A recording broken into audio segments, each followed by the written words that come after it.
কই গো বৌমা, কোথায় গেলে? আসো আসো, তাড়াতাড়ি আসো। মা, আপনি এসে গেছে? হ্যাঁ, আমি ডাক্তার দেখিয়ে তো অনেকক্ষণ আগে বসে আছি। সেটা কি তুমি বুঝতে পারোনি, না জানতেও পারোনি? তা ডাক্তার কি বললো? ডাক্তার বলেছে আমার রক্তে নুনের পরিমাণ বেশি হয়ে গেছে, বুঝতে পারলে? ও, এত বড় ও করে তুমি কি বুঝেছো শুনি? যাও একটু শরবত করে নিয়ে আসো, তাড়াতাড়ি যাও।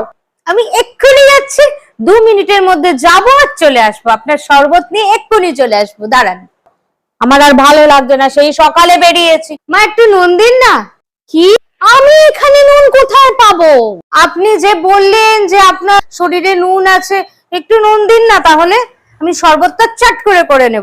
উফ, তোমাকে নিয়ে আর পারি না। ওরে বাবা, আমি বলেছি আমার শরীর খারাপের কথা, আমার রক্তে নুন আছে, আমি এখানে নুন কোথা পাবো?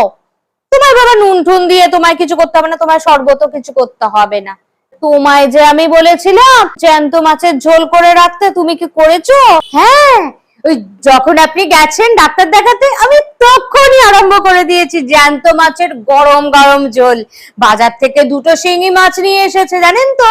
আর সেই শিঙি মাছটাকে যেই কাটতে গেছো, আমাদেরকে মরে যাচ্ছে। কি কষ্ট আমার হয়েছে জানেন না। তোমার কষ্ট দেখে তো আমার কষ্ট আরো বেড়ে যায়। বাজার থেকে 2টো শিঙি মাছ নিয়ে এসেছে, জানেন তো? আর সেই শিঙি মাছটাকে যেই কাটতে গেছো, আমাদেরকে মরে যাচ্ছে। সেই শিঙি মাছগুলো দেখছি না মরে গেলে তো তাহলে জ্যান্ত মাছের ঝোল আপনি খেতে পারবেন না। শিঙি মাছগুলোকে টুকুস টুকুস করে নিয়ে চৌবাচ্চার জলের মধ্যে ফেলে দিয়েছি। এখনো দেখুন না গিয়ে কেমন ছটপট ছটপট করছে, এখনো পুরো জ্যান্ত মাছ হয়ে রয়েছে। ঝোল করে দিয়েছি, আর আপনি যখনই খেতে চাইবেন এই বাটির মধ্যে আপনাকে ঝোল দিয়ে দেবো। আর চৌবাচ্চা থেকে টাটকা টাটকা জ্যান্ত মাছ এইখানে এই ঝোলের মধ্যে দিয়ে দেবো। একদম গরম গরম টাটকা জ্যান্ত মাছের ঝোল দিয়ে আপনি ভাত খেয়ে নেবেন, দেখবেন আপনি সুস্থ হয়ে যাবেন একদম। হ্যাঁ।